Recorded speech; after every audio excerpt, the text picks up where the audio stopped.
नमस्कार मित्रों, आज हम बात कर रहे हैं संविधान दिवस के संदर्भ में। संविधान दिवस 26 नवंबर को मनाया जाता है क्योंकि 26 नवंबर 1949 के दिन संविधान सभा ने भारतीय संविधान को स्वीकार किया, जिसे बाद में 26 जनवरी 1950 को लागू किया गया।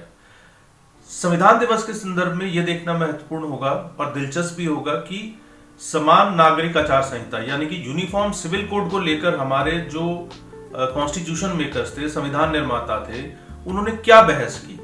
और मैं ये बात इसलिए कह रहा हूं क्योंकि हाल ही में इलाहाबाद उच्च न्यायालय ने फिर से एक बार ये बात कही है कि केंद्र सरकार को यूनिफॉर्म सिविल कोड बनाने पर विचार करना चाहिए और उसे लागू करने पर विचार करना चाहिए। और हम जानते हैं कि यूनिफॉर्म सिविल कोड को लेकर एक लंबी बहस भारत में चल रही है और खासकर 2014 के बाद से माना जा रहा है, विशेष रूप से जब धारा 370 जो है उसमें अमेंडमेंट किया गया, सेक्शन 35A को हटाया गया, उसके बाद से माना जा रहा है कि शायद जो मोदी सरकार है उसका अगला कदम यूनिफॉर्म सिविल कोड को लाने के रूप में होगा।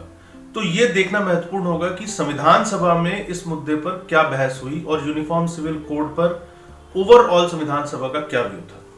इस मुद्दे पर जो बहस हुई वो हुई 23 नवंबर 1948 को। और मूलतः जो मुस्लिम मेंबर थे कई कॉन्स्टिट्यूएंट असेंबली के, संविधान सभा के, उन्होंने इस यूनिफॉर्म सिविल कोड के प्रोविजन पर, प्रावधान पर कुछ ऑब्जेक्शंस उठाए और इनमें मोहम्मद इस्माइल, नजीरुद्दीन अहमद, महबूब अली बेग, हुसैन इमाम आदि सदस्य थे। और इन्होंने भारत में यूनिफॉर्म सिविल कोड से मुसलमानों को छूट मिलनी चाहिए और जो पर्सनल लॉ है मुस्लिम्स का वो इसको ज्यादा तरजीह दी जाए बजाय यूनिफॉर्म सिविल कोड के। यूनिफॉर्म सिविल कोड को उन पर ना लागू किया जाए, कुछ इस प्रकार के आर्गुमेंट्स उन्होंने दिए।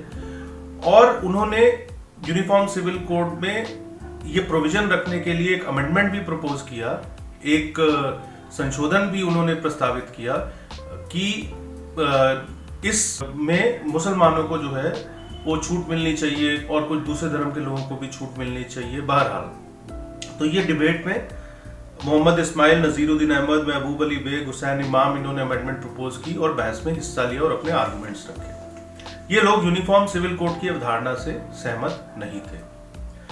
इसका जवाब दिया doctor B.R. Ambedkar, K.M. Munshi, Alladi Krishnaswami Ayyar ने।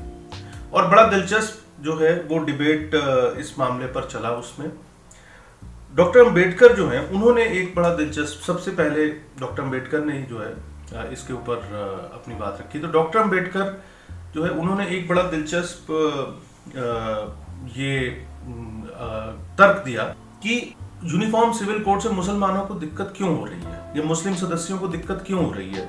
1935 तक जब भारत आजाद नहीं था और नॉर्थ वेस्ट फ्रंटियर प्रोविंस, उत्तर पश्चिमी सीमा प्रांत जो है वो भारत का ही हिस्सा था, उसके अंदर 1935 तक हिंदू मुसलमानों सभी पर हिंदू कानून, हिंदू लॉज लागू थे, शरीयत वहां लागू नहीं था। ये डॉक्टर अम्बेडकर का कहना था।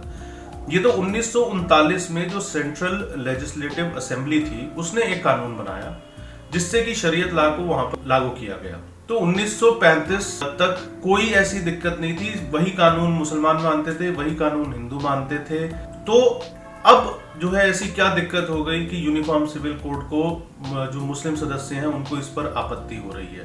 तो एक प्रकार से 1935 तक नॉर्थ वेस्ट फ्रंटियर प्रोविंस, जो कि तरीके से मुस्लिम मेजॉरिटी वाला जो इलाका था, वहां पर मुस्लिम बहुसंख्यक में थे, उसके अंदर भी जो है वो हिंदू कानून लागू थे। एक तरीके से आप कह सकते हैं कि यूनिफॉर्म सिविल कोड लागू था, मुसलमानों के लिए कोई अलग से कानून जो है वो लागू नहीं था।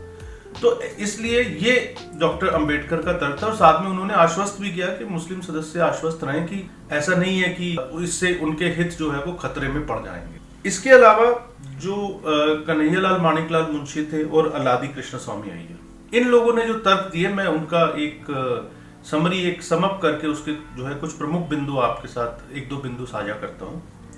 एक तो उन्होंने ये कहा कि देश में बहुत सारे जो कानून है, जैसे क्रिमिनल CRPC है, कोई भी अपराध करता है तो उसको उसी तरीके से जो है वो डील किया जाता है, वो हिंदू हो या मुसलमान हो। इस प्रकार के बहुत सारे जो कानून हैं, चाहे वो हम कॉन्ट्रैक्ट का कानून ले लें, तो बहुत सारे कानून ऐसे हैं जो कि पहले से ही लागू हैं। तो अब यूनिफॉर्म सिविल कोड आ जाएगा तो इसमें उनको क्या दिक्कत होनी चाहिए। ये एक पहला तर्क था। दूसरा था कि एक राष्ट्र बनाने के लिए, एक मजबूत राष्ट्र हमारा जो है वो बनकर आगे बढ़ता रहे, इसके लिए ये जरूरी है कि अलग अलग लोगों के लिए अलग अलग पर्सनल लॉज ना हो, बल्कि सब एक ही कानून के दायरे में आए। तो ये जो ब्रॉडली आर्गुमेंट्स है उसके फेवर में यूनिफॉर्म सिविल कोड के थे, और उधर जो यूनिफॉर्म सिविल कोड जो के अगेंस्ट जो है वो भी मुस्लिम सदस्यों ने आर्गुमेंट दिए।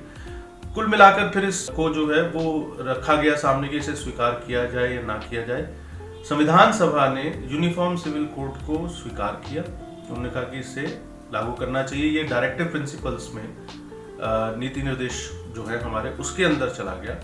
लेकिन संविधान सभा ने जो मुस्लिम सदस्यों ने अमेंडमेंट्स प्रपोज की थी या जो उन्होंने इसका विरोध जताया था उसको एक प्रकार से अस्वीकार किया और यूनिफॉर्म सिविल कोड को लागू करने के लिए एक प्रकार से हरी झंडी दिखाई। तो संविधान दिवस के अवसर पर मुझे लगता है कि एक बार जो कॉन्स्टिट्यूशन मेकर्स की जो ये डिबेट्स थी वो उन्हें फिर से देखना चाहिए, क्या स्पिरिट थी और क्या उस स्पिरिट में हमें यूनिफॉर्म सिविल कोड लागू करना चाहिए या नहीं करना चाहिए। इस विषय पर मुझे लगता है कि एक बहस फिर से खड़ी करने की जरूरत भी है। और जैसा कि इलाहाबाद हाई कोर्ट ने कहा, सुप्रीम कोर्ट ने भी कहा, कोर्ट समय समय पर कहता रहे, मुझे लगता है कि इस विषय पर चर्चा अभी जारी रहेगी और उम्मीद करनी चाहिए कि कॉन्स्टिट्यूशन की स्पिरिट को फॉलो करते हुए जो भी हमारी सरकारें हैं वो उसी के अनुरूप कदम उठाएं।